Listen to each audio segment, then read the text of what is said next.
Sudah 1 tahun dunia ini dijungkir balikkan oleh virus COVID-19. Virus ini menyebabkan pandemik dan merubah kehidupan kita secara radikal. Dulu jarang sekali kita melihat orang memakai masker. Sekarang hampir di mana-mana orang pakai masker atau harus pakai masker. Social distancing. Kita tidak lagi bisa leluasa berkerumun. Kita tidak lagi bisa beribadah live, sekarang ibadah online. Work from home, study from home, travel restriction. Dulu kita bisa berpergian kemana-mana tanpa dibatasi. Sekarang mau bepergian ke luar negeri, susahnya bukan main. Dan dalam 1 tahun ini, kita semua menaruh pengharapan kita pada vaksin. Sekarang vaksin sudah tersedia, tetapi kita semua malah dibingungkan dengan banyak hal yang membuat kita ragu dengan vaksin. Hai, welcome to my channel Dr. Tony Setiobudi, Mount Elizabeth Hospital. Kalau kalian baru mengunjungi channel ini, kalian bisa subscribe. Di channel ini aku akan terus membagikan info-info kesehatan yang akurat, up to date, dan bisa dipercaya. Pertama-tama aku tidak berpikir banyak tentang vaksin ini. Jadi kalau vaksin ini sudah tersedia, aku akan mendaftar untuk mendapatkan vaksin. Tetapi banyak sekali orang yang ragu dan tidak mau divaksin. Alasannya cukup valid, karena tidak ada informasi dalam jangka panjang apakah vaksin ini aman. Jadi tidak ada yang tahu. Hal ini membuatku berpikir ulang tentang vaksin. By the way, vaksin di Singapura itu gratis, dianjurkan, tetapi bukanlah keharusan. Di video ini aku akan bagikan hal-hal yang aku pertimbangkan. Apakah aku akan divaksin atau tidak?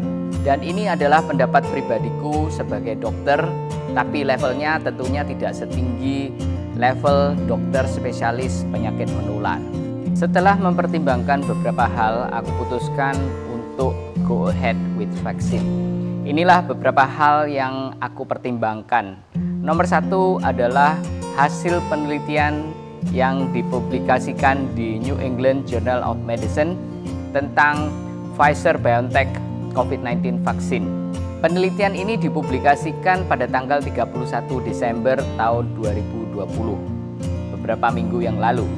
Judulnya adalah Safety and Efficacy of the BNT162b2 mRNA COVID-19 Vaccine. Dalam penelitian ini ada lebih dari 43.000 partisipan yang dibagi menjadi 2. Grup pertama mendapatkan vaksin, grup kedua mendapatkan placebo. Placebo itu obat kosong. 2 suntikan disuntikan dengan jarak 3 minggu. Dalam grup pertama, grup vaksin, ada 8 kasus COVID-19 infection yang terjadi setelah 7 hari setelah injeksi kedua. Nah, ini jauh lebih rendah dibanding dengan 162 kasus infection COVID-19 yang terjadi setelah 7 hari setelah injeksi kedua pada placebo group. Artinya Pfizer-BioNTech COVID-19 vaksin ini mengurangi resiko infeksi sebanyak 95%. Orang yang sudah mendapatkan vaksin masih bisa terkena infeksi COVID-19. Tetapi resikonya jauh lebih kecil dibanding dengan mereka yang tidak pernah mendapatkan vaksin. Sebagian besar partisipan yang mendapatkan injeksi vaksin mengeluh rasa nyeri di bagian injeksi, tetapi rasa nyerinya ringan atau sedang. Kemudian kurang dari 10% mengeluh merah di kulit dan bengkak. Rasa lelah dan pusing juga seringkali dikeluhkan pada mereka yang mendapatkan vaksin. 59% mengeluh rasa lelah dan 52% mengeluh pusing setelah mendapatkan injeksi vaksin. Tetapi pada placebo group juga banyak yang mengeluh rasa lelah dan pusing, tetapi tidak sebanyak di vaksin group. Kemudian demam dan rasa nyeri di otot dan persendian juga lebih banyak dikeluhkan oleh participants yang mendapatkan vaksin daripada mereka yang mendapatkan placebo. Jadi keluhan-keluhan ini adalah keluhan yang sering kali dikeluhkan mereka yang mendapatkan vaksin lain, dan ini tidak jauh berbeda. Ada 4 adverse event yang lebih serius yang terjadi setelah partisipan mendapatkan vaksin. Nomor 1, cedera bahu. Nomor 2, kelenjar getah bening yang bengkak di ketiak. Nomor 3, denyut jantung yang tidak teratur. Dan nomor 4, kesemutan di kaki. 2 partisipan di vaksin grup meninggal karena arteriosklerosis atau penyempitan pembuluh darah dan gagal jantung. Dan 4 orang di placebo group meninggal, 2 tidak jelas penyebabnya, yang ketiga stroke, dan yang keempat serangan jantung. Dan semua ini tidak berhubungan dengan vaksin atau placebo. Dari penelitian yang pendek ini, kesimpulannya vaksin Pfizer-BioNTech COVID-19 vaksin ini aman seperti vaksin yang lain dan mampu menurunkan risiko terkena COVID-19 infection sebanyak 95%. Terus hal kedua yang membuatku lebih mantap dengan vaksin adalah Perdana Menteri Singapura atau Prime Minister of Singapore, PM Lee, juga mendapatkan vaksin. Aku rasa tidak sembarangan kepala negara boleh mendapatkan obat ini itu. Tentunya ada banyak sekali review atau studi yang harus dilakukan dan safety checks untuk memastikan bahwa obat yang dimakan atau vaksin yang diterima oleh kepala negara ini aman. Di Singapura sendiri, sebelum obat baru bisa dipakai untuk pasien, obat ini harus di-approve oleh Health Sciences Authority atau HSA. Dan Pfizer-BioNTech COVID-19 vaksin ini sudah di-approve oleh HSA. Kemudian ada juga panel of experts yang terdiri dari dokter dan saintis yang memberikan masukan kepada pemerintah tentang vaksin-vaksin ini. Dan Prime Minister of Singapore bukan satu-satunya kepala negara yang sudah mendapatkan vaksin. Presiden terpilih Joe Biden dan Wakil Presiden yang sekarang, Mike Pence, juga telah mendapatkan vaksin Pfizer-BioNTech COVID-19 vaksin. Terus yang ketiga yang membuatku lebih mantap dengan vaksin adalah Dr. Anthony Fauci juga mendapatkan vaksin. Nah, bagi kalian yang belum tahu siapa Dr. Anthony Fauci, dia adalah the top infectious disease specialist in the US, di Amerika Serikat.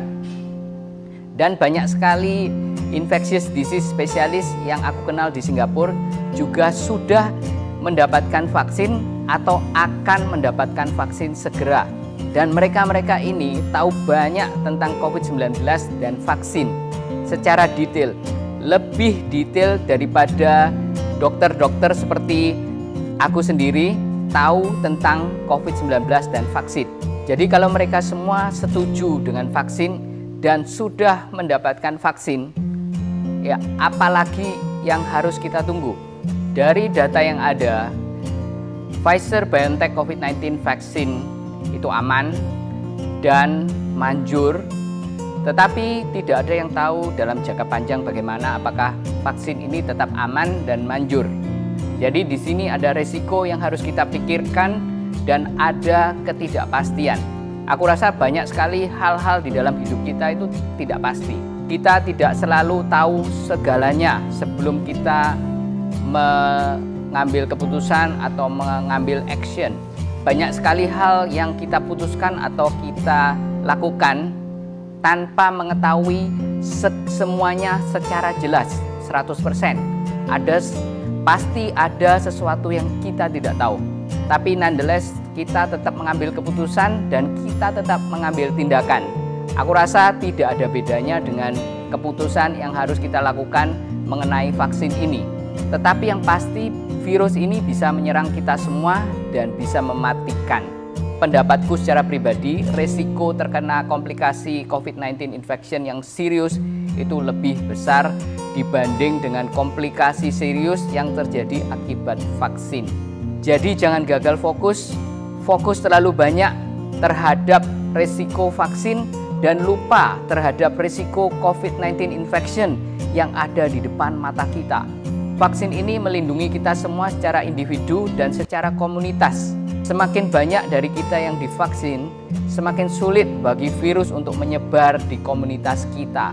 Ya, kita semua sudah bosen dan letih dengan yang namanya masker, social distancing, nggak bisa kemana-mana dengan bebas, nggak bisa sekolah, kerja, usaha tutup.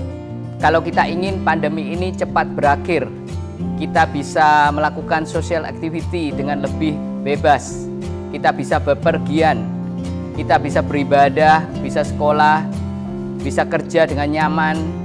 Tidak ada cara lain. Get yourself vaccinated. I hope this information is useful to all of you. Yang belum subscribe, silahkan subscribe. Bisa klik like dan share video ini ke teman-teman yang lain. Terima kasih semuanya sudah mendengarkan dan sampai jumpa di video yang akan datang. Bye-bye.